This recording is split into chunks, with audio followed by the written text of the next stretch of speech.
வணக்கம் அன்பு மக்களே. இந்த பதிவில் நாம் பார்க்க இருப்பது ரிஷபராசியில் தற்சமயம் சூரியன் சஞ்சாரம் செய்கிறார். இதனால் துலாம், விருச்சிகம், தனுசு ராசி வாரியான கணிப்பு பற்றி இப்பதிவில் நாம் பார்ப்போம். சூரிய பகவான் ஆற்றல் மற்றும் நிர்வாகத்திற்கான கிரகமாக பார்க்கப்படுகிறார். தற்சமயம் இவர் ரிஷபத்தில் சஞ்சாரம் செய்கிறார். ஒரு வலுவான சூரியன் வாழ்க்கையில் அனைத்து அத்தியாவசிய திருப்தியையும் நல்ல ஆரோக்கியத்தையும் வலுவான மனதையும் ஜாதகர்களுக்கு வழங்குகிறார். ஒரு வலுவான சூரியன் ராசி மக்களுக்கு அனைத்து நேர்மையான முடிவுகளையும் அதில் அதீத வெற்றியும் அடைவதில் அவருடைய பங்கு பலமாக இருக்கிறது.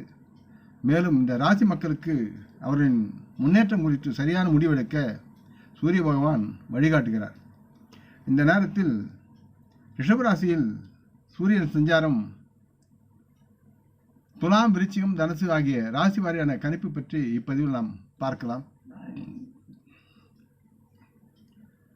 துலாம் ராசியில் சூரியன் சஞ்சாரத்தின் பலனை பற்றி நாம் பார்க்கும்போது, ரிஷபராசியில் இந்த சூரிய சஞ்சாரத்தின் போது துலாம் ராசி மக்கள் 8வது வீட்டில் அமைந்துள்ள 11வது வீட்டின் அதிபதியாக சூரியனை காண்கிறார்கள்.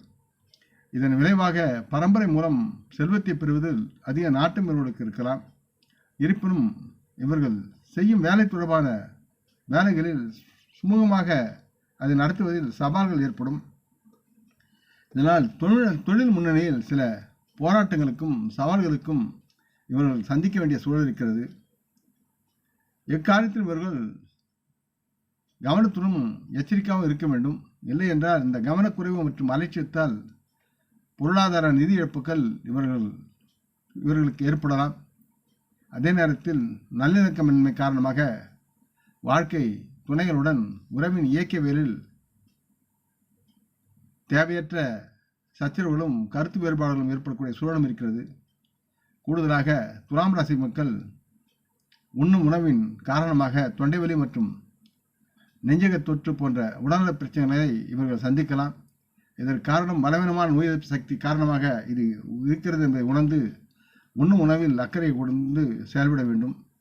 அடுத்து விருச்சிகம். ரிஷபராசியில் இந்த சூரிய சஞ்சாரத்தின் போது விருச்சிக ராசி மக்களுக்கு 10ஆம் வீட்டின் அதிபதியாக ஆளப்படும் சூரியன் தற்சமயம் 7ஆம் வீட்டில் இருப்பதை காண்பார்கள். தொழில் ரீதியாக சாதகமான முடிவுகள் மற்றும் செழிப்பு அதிகரிக்கும். இவர்கள் செய்யும் தொழில் முயற்சிகளில் ஈடுபடுபவர்கள் தங்கள் முயற்சிகளில் வெற்றியை எதிர்பார்க்கலாம். விருச்சிக ராசி மக்களுடைய பொருளாதார நிதி ரீதியாக இந்த காலத்தில் அதிர்ஷ்டமான சூழ்நிலைகளும் உருவாகி சேமிப்பிற்கு வழிவகுக்கும்.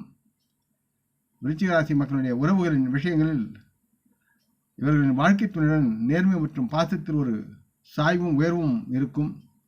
ஆரோக்கியத்தை பொறுத்தவரை இவர்கள் நல்ல ஆரோக்கியத்தை பெறுவதற்கு நல்ல ஒரு காலமாக இருக்கிறது. உற்சாகம் மற்றும் உருசக்தியால் இவர்கள் ஆரோக்கியமாக செயல்படக்கூடிய சூழலை இவர்கள் காண்பார்கள். அடுத்து தனுசு ராசி மக்களுக்கு இந்த சூரிய சஞ்சாரத்தின் போது தனுசு ராசி மக்கள் 9ஆம் வீட்டு அதிபதியாக ஆளப்படும் சூரியன் தற்சமயம் 6ஆம் வீட்டில் இருப்பதை காண்பார்கள். இதன் விளைவாக இவர்கள் மிதமான முன்னேற்றத்தை அனுபவிக்கலாம். இவர்கள் தேவையற்ற கடன்களை வாங்க வேண்டிய சூழலை சந்திக்க வேண்டிய சூழலும் இருக்கிறது. தனுசு ராசி மக்கள் தங்களின் தொழில் ரீதியாக மிதமான திருப்தி மற்றும் வேலை மாற்றத்திற்கான வாய்ப்பு உள்ளது என்பதை உணர்ந்து செயல்பட வேண்டும்.